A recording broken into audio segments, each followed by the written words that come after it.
Hey guys, and welcome to season 2, episode 4 of Business Shit. I'm your host, Mimi G, and today's episode is Girl, Where You Been? This is part update of life, and I'm going to do a Q&A because I needed an episode to sort of get my juices flowing again. So if you're listening to me on whatever podcast app you're on, thank you. If you're watching us on YouTube, you may have noticed that the IKEA couch is gone, and I have this beautiful, beautiful new couch. So, I have been struggling a bit to get into the flow of business shit again because, as you guys know, Norris and I got married. Hello. And leading up to that was like planning a wedding, and then we booked all these different things, and business just sort of took over. And your girl keeps it real, and business shit is not monetized just yet, and so paid gigs come first. You feel me? So what happened is we were in Philly. We did that amazing episode with Mary Alice, about starting an indie fashion line, and that was a fantastic episode. And then, I knew that I had a little bit of time before, after getting back home, before having to jump on another project, but things got moved up. And so what happened is we ended up going to Denver to film our new show with Blueprint called He Sewed, She Sewed, which is amazing. And if you guys haven't already checked it out, please go and check it out. You guys can find it all over my Instagram, all over my Facebook, all over everywhere. And we're also going to be uploading the very first episode on my YouTube channel so you guys can sort of get an idea of what the show is about. But basically, Norris and I have one fabric, and it's sort of a little bit of a competition, and each of us have to make something from that piece of fabric and see who basically does it best. I always win, but no, I really don't. He kind of did really great, but that had us in Denver for almost 2 weeks because then we got caught in Denver during a snowstorm and we couldn't leave. So then we were there for like an additional 3 days, which just sort of started adding sort of to the already behind schedule that we were on. And then when we got back home, we were moving. So, leave it up to me to decide that we needed to move before the wedding so that we could, start fresh in a new house. Plus, we were really seriously outgrowing the last one. And so when we got back, because we were already behind, that put us behind on moving and packing and getting everything ready. And then, it was just like literally one thing after another. Then family came in and the wedding and planning, and it's been crazy. So I just, I thank all of you so much for your patience and sort of for allowing us time to, get back into the swing of things. We have so many amazing things planned for the rest of season 2, obviously, even more amazing things planned for the continuation at season 3. But really what I wanted to focus on was just sort of updating you guys on everything that's been going on. We also ended up doing an episode for Blueprint called Runway Remake, which is currently on Bravo. So if you guys haven't already seen the current episode of Project Runway, it's amazing. And Blueprint did sort of an extension of every episode with some of their talent. And Norris and I did an episode of Runway Remake, which was a lot of fun. So that sort of kept us busy too. And then after the wedding, which was amazing, and thank you guys so much for the well wishes and all the comments that just went crazy on every image that we posted in regards to the wedding. It was the most magical moment ever in life. It really was just so great, and we were so happy, and all of our friends and family had such a great time that we wish we could have gone back the next weekend and done it all over again because it was that much fun. But getting back after all of that, we went on our honeymoon. So we went to New Orleans for a week. We had a really great time. Your girl hadn't eaten in about 2 months because, I had to look a certain way in my wedding dress. So I literally spent the entire time in New Orleans just eating my way through the city. And when we got back, it was like, get back in gear. We have, emails and calls and business things that we're supposed to be getting back to. And projects and presentations that I'm supposed to be getting together. And so there was just a lot of things that were waiting for us as soon as we got back from our honeymoon. And so one of the things that I wanted to do outside of just making sure that, obviously we got all our business done, was that I put business shit back on the top of that list because, over 123,000 downloads, since we launched in July is amazing. And I know that so many people, are just being very supportive of the podcast and wanted more. And so I wanted to make sure that you guys understood that it's just life got in the way for a bit. And you guys know that we had the wedding coming up and that, but I'm back. I am back and I am ready to give you guys a whole lot more business shit. If you're not already watching us on YouTube, please head over and watch on YouTube. I think that, it's great. I appreciate you guys listening to me. And if you have to do it in the car or wherever while you're at the gym, that's cool. But I think that you get a little bit sort of extra when you watch on YouTube, because you get facial expressions, or I might be talking about something like this amazing green couch that I am on, that you guys might be missing. So make sure and do that. So another thing I want to mention before I get into the Q&A, because I do have some questions that I want to answer, is if you are not already part of our Facebook group, head over to join the Facebook group. It's linked in the episode. So if you go to businessshit.com in today's episode, you'll find the links to everything that I'm talking about right now. Because I think it's really important to have a group of people that are sort of in the same position, either trying to run their current business or trying to start a new business, trying to grow a new business. And this is sort of a place where everybody goes to sort of ask each other questions. They share resources. They sort of just pat you on the back and tell you, hey, keep going. It's fine. Sometimes shit happens. And it's just a really great place to gather. So if you haven't already joined, please head over and join.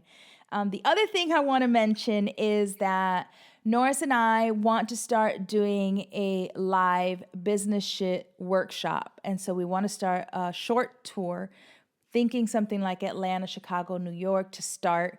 So here's what I need from you guys. If you want to do an in-person workshop where I sit and talk with all of you and sort of walk you guys through all of your business ideas, and help you sort of strategize, then send us an email, okay, to businessshit@gmail.com so that I have an idea of where you guys are, right? The most emails in whatever location is probably where we will start heading first. But I will try to at least hit some areas that are not on the mainstream, right? It's always like Atlanta, Chicago, New York, but maybe like a Charlotte or I don't know, something, Florida. So just let me know if you guys would be interested in that, because we're really excited. And I think that the Business Shit podcast is amazing and you get a whole lot of shit from just listening to me. But to be able to sit in a room, with a small group of people and really do a hands-on workshop on developing either your business idea or taking your current business to the next level will be so helpful to so many people. So that is on track to happen very, very soon. So, okay. Now, for the next upcoming episodes of Business Shit, I have a whole lot I'm going to be covering, like talking about the differences between an LLC and a corporation, an S Corp and a partnership and all these different things.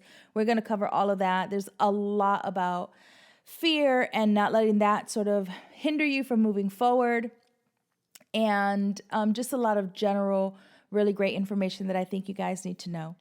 But for today, we're just going to do some Q&A. I wanted to update you on live, let you guys know that I am back and that there will be a next episode next Monday. And I promise not to leave you guys for weeks and months at a time again, but I do thank you for your patience and your understanding. So email segment of Talk Your Shit. If you guys have a question that you want me to answer, something specific to your business or just something general that you need an answer to, please send your emails to businessshit@gmail because I love to read them, first of all, and I have hundreds that I haven't even gotten to, so I apologize, but send them anyway. I will sit and go through them and pick the ones that I think are most helpful or that I can best give you information on, because sometimes I don't answer things on the show and might just send you an email if it's something that I don't have enough knowledge on.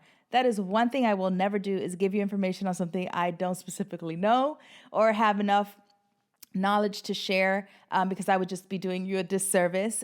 So if I don't know, I will at least try to guide you to someone who might be able to answer your question. So the first question comes from Jennifer, and it says, I pray this message finds you well. I want to first thank you for being such an inspiration to me and millions of other women by being the living example of how hard work, passion, and determination can land you where you want to be. You are my shero. I absolutely love and admire you. Thank you, Jennifer. That's very nice of you. She said, I have a question in regards to how to get where I'm going as a beginner in a saturated market. I have no background or formal education in designing, just a natural born gift and talent and a creative eye. I listen to Business Shit faithfully, and I'm a longtime SOA Academy member. Thank you. I don't currently sell my clothing designs as it's just a hobby. Although I love designing clothing, my dream is to design and sell women's shoes online and in major store chains. My issue is I feel stuck because I don't know where to start. I know I need a cobbler and I'm looking for one in my area. I'm hoping you can give me some direction on where to look, what to research, and what questions to ask to get me to the right place. Here are a few questions I thought of. So I'm going to read the question and then I'm going to answer at the same time. I will say that this question sort of goes for any kind of designing, not even if it's just shoes or clothing or bags. I think it's just all general. Her first question is it necessary or imperative to have a fashion degree? No. I don't have any fashion degree. Actually, I don't have no shit. I don't even have a high school diploma. I never even graduated high school. So no, you don't need any of that. You do need obviously some kind of training in whatever it is that you're doing. But so here are some of my questions back to you. I will say that the one thing you do need is passion. And I don't mean passion as in this like imaginary bullshit thing that people tell you when, oh, what do I need to start? You need passion. Passion is really just energy, right? Passion is what gets you up in the morning to do what it is that you want to do. So for me, in my life, when somebody asks me what's my passion, people assume is sewing, right? Okay, yes. But really, passion is what gives me excitement about getting up that day and doing all of the things that I need to get done in and or around sewing and that business. So when people say you have to find your passion, really what they're saying is you just need to find the thing that gives you energy, right? The thing that energizes you, that makes you want to get up, and regardless of how tired you are, or how little time you have, or how many bills you have left unpaid, you're still going to get up and want to do that thing. That is passion. It's just energy. So for me, you might not have all the degrees that you need. You might not have all of the, technical, maybe instruction that you need. But if you have enough energy to get you through the days when things are hard and you have a clear idea of what you want to do, then really that's all that you need. So you need clear direction, right? So where and how do you want to market and sell? I know that in your email you said online and in major store chains, but do you know what that requires? Do you know the 3 different major areas of that business? So you have retail, right? If you want to do retail, big box chains, if you want to be in the Macy's or in whatever, or the creative direction of your business. So you have the retail, learn everything you need to know about what the pros and the cons are about the retail industry, also selling directly, and then also the creative process. What happens from start to finish? So if somebody asks me, hey, I want to start a clothing line. Okay, well, you have your sketches, you have your ideas, you have your technical specs, then you need to find a pattern maker, you need a sample maker, you need, you know what I mean? Like there's a series of things that need to happen, then you need to find a manufacturer. So all of those things are part of what you need to start researching when you ask, what do I research? The next question was, where do I start and how do I launch my shoe business? So I don't know a whole lot about the shoe business because I don't do shoes. I know there are a lot of resources online though. I know there are a lot of people who do make shoes.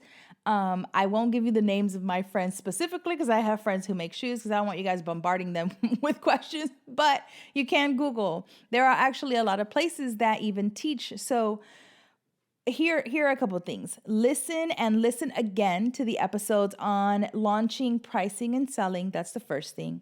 The second thing is, are you making your own shoes? So are you wanting to learn how to make your own shoes and then you're going to make custom shoes because that is actually a very good business?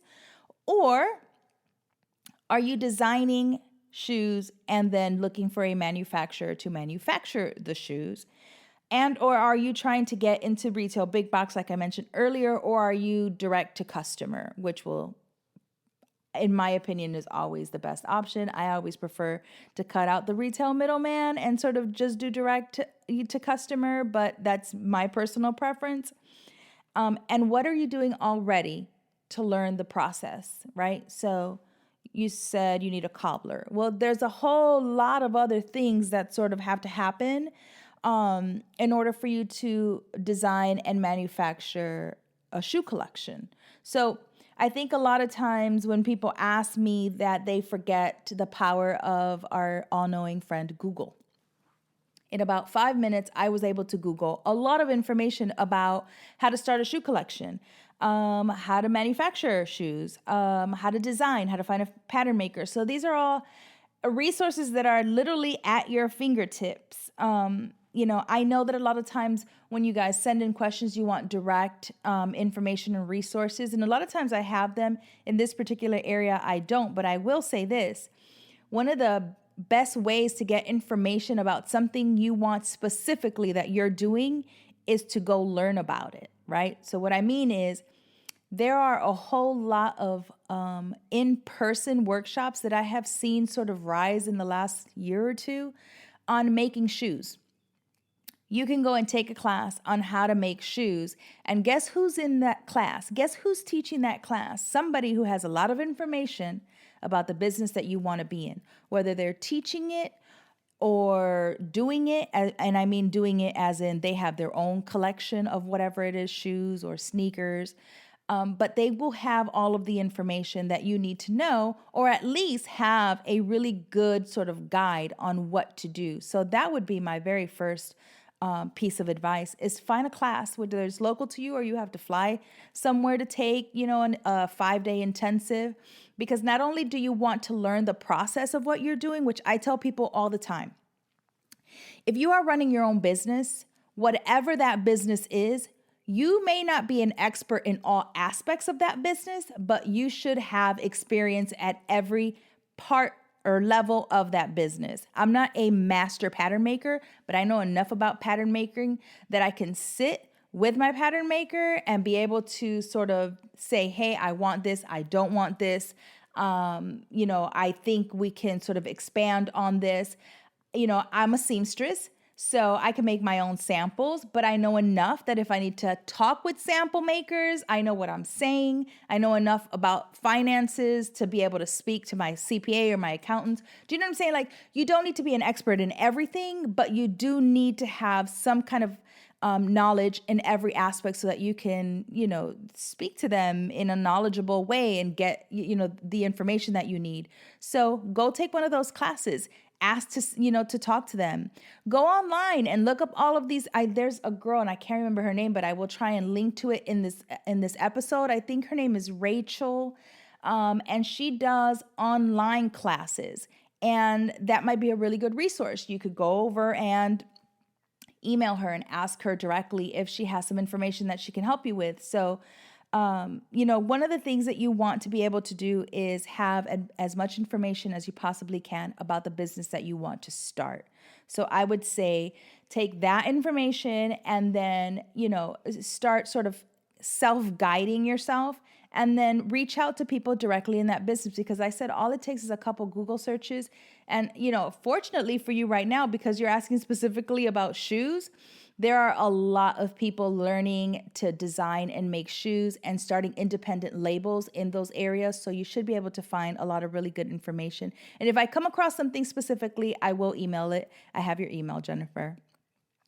The second question is from someone who's anonymous. And she said, "Hey, Mimi, I've been following you for a couple of years now. I so love the free tutorials. I have a question. I started my business with my own funds, and now I'm having a hard time separating the two. Do I need to start over? If not, how can I separate them? Please help." So the first thing that popped into my head was stop. Just stop mingling the funds from your business and your personal life. So what I mean is, I don't know what you mean by starting over. Do you need to start your entire business over? No. When I first started Mimi G Style as a business, I was a sole proprietor. So it didn't matter that I was intermingling my business money and my personal money. It was all filed together. And I will talk about that in a later episode because I actually already have that sort of started that I want to talk with you guys about. But, when it got to a certain point, especially when I incorporated, obviously, then it became a hard stop, right? There was a line in the sand. You don't use money from your business for personal things, and you don't use your personal money for business things. So you guys hear me talk about this in other episodes where I say whenever I'm funding a new business or a new project that Mimi G Style is doing, we do it from money that's funneling in from something else. So if I want to start a new project, I take from another source in my business to fund the new business. So I never take money from my own personal accounts to do so. And if I want to do something, that I can't maybe necessarily afford, I certainly don't take it from my business and start using it for my personal spending. So I think that's an error that a lot of people make in the beginning is they start to intermingle those two, and that can get you in a lot of trouble. If you didn't hear that episode that I did on taxes, and that situation that happened with me, go back and listen because there's a lot of nuggets of information in that episode that will save your ass the more you get into your business. So, simply just stop and then set a line for yourself, right? If you can't afford to do it and it's something that you want to do for your business, find another way to earn more income so that then you can take that money and funnel it into whatever it is that you want to start. But no, you don't have to start all over. Simply just stop. Make sure that you have separate accounts. So if all of your money is going into one account right now, stop. Split it up. Make sure that anything that comes in that you get paid for from your business, put it in a business account. And anything, obviously, that's personal, keep it in your personal account. So there you go. Here's an actionable to do, and it has to do a bit about sort of everything that I talked about today.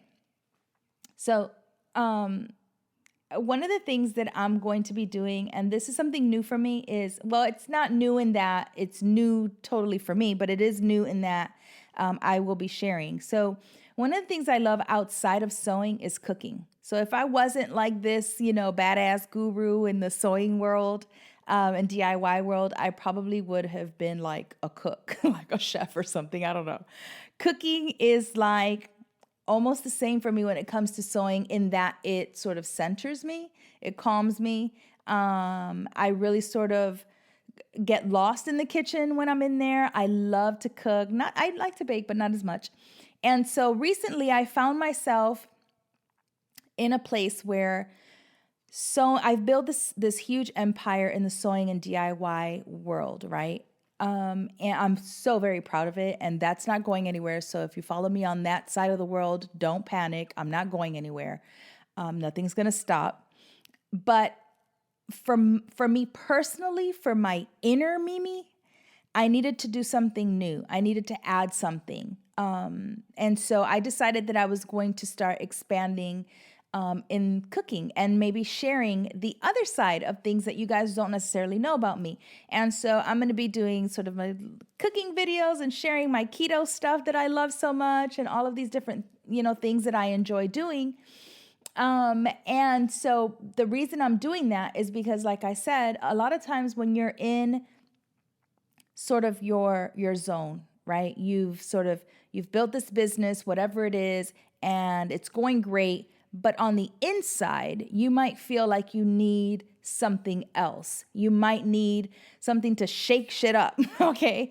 And for me, I've done so much, and me and Norris have so much already that we are not even into for 2019 and 2020, that my brain is like almost a bit on the overwhelmed status.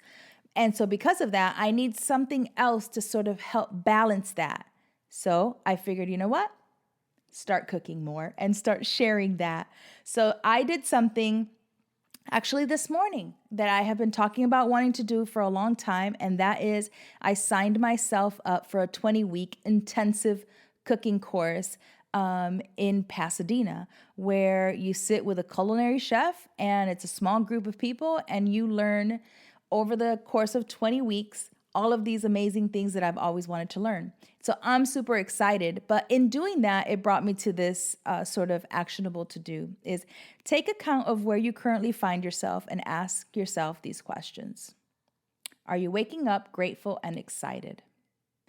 Are you learning something new or adding value to your life in some sort of way? And do you feel like you're working towards your goals? I think that when you're busy, and let's say that you are currently working a 9-to-5 job and you're looking to start a new business, or maybe you've been doing this hobby for a long time and you feel a little stuck. It's okay to be on this path that then starts to sort of veer off. And what you may have initially anticipated being your thing that makes you happy and excited might not be what you expected, or maybe it's changed. In business and in life, you need to be fluid, right? You need to be fluid enough so that you can accept, embrace, and move with the flow of life, whatever that is. And then don't be afraid to accept change or to be afraid to start a new hobby or to venture out into something new. Or most important, to challenge yourself. And above all, don't be afraid to live and speak your truth. And so if you find yourself in a place where you might need a little spicing up, see what that is and don't be afraid to do that. Because one of the things I said to my husband this morning, right before I paid for that 20-week intensive course, was like, I'm afraid. I'm afraid because it's something new. Now, I've been cooking since I was 12 years old, but this is going to be something new where I'm in front of other people and I'm maybe doing something that I've never done before. It's a new skill that I'm going to be building on. And then not only am I building on it, but then I'm choosing to share it publicly with everybody who follows me, right? And so that is a really big deal. And so I want you guys to understand that fear is always going to be present. What you do with that moment of fear when it hits you is really what's important, right? And so, yes, this morning I was about to click that, pay button, and I was like, I'm a little nervous. This is something new for me. But one of the things that is critical in my life is that I do things regardless of how scared I am. So take that, if anything else, with you today, is whatever it is that you are afraid of, do it anyway. All right, guys. Thank you for listening. Thank you for listening. Thank you for your patience. And remember that in order for your business to succeed, it must be the shit. It needs to solve a problem, help them get past their current stage. It needs to earn respect and build trust. I'm out.